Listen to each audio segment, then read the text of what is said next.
Have you ever felt completely alone, invisible, and unheard?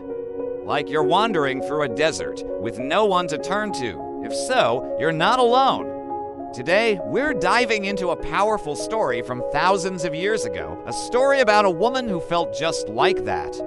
Her name was Hagar, and her journey shows us that even in our darkest moments, we are never truly unseen.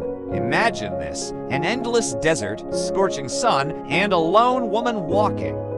This is Hagar. She's an Egyptian servant in the household of Abraham and Sarah. Life was already hard, but it was about to get much harder.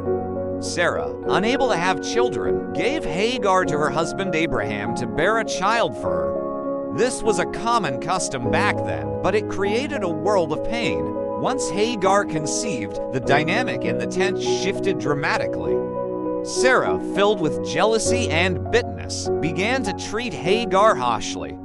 The Bible says Sarah dealt harshly with her. Imagine the constant tension, the cruel words, the feeling of being trapped. Abraham, caught in the middle, stood by silently, his heart heavy with worrying, but unable to stop the conflict. He loved Hagar and his unborn child, but he also loved his wife, Sarah. The camp, once a place of safety, became a source of fear and misery for Hagar. One day, it became too much. Hagar couldn't bear it any longer. With a heart full of pain and fear, she ran. She fled the camp, leaving everything she knew behind, and ran straight into the desolate wilderness. She ran until she couldn't run anymore, finally collapsing beside a small spring in the middle of nowhere. Can you picture her there? Exhausted, hopeless, and utterly alone, with tears streaming down her face.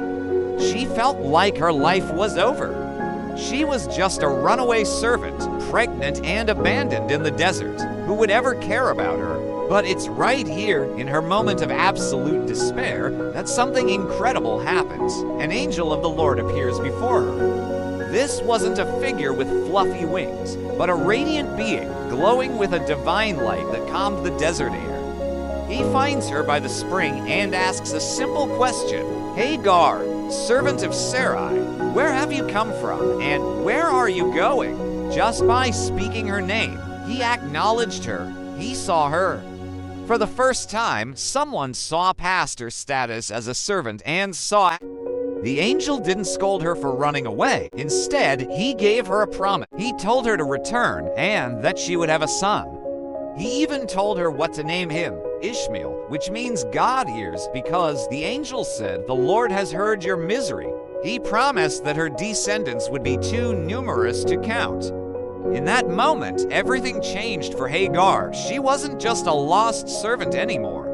She was a woman who had been seen and heard by God himself.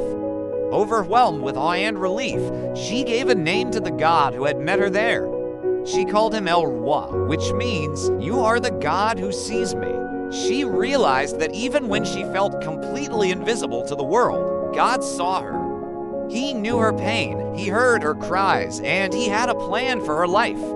With this newfound strength and purpose, Hagar did what the angel said. She got up, and with her head held high, she walked back to the camp.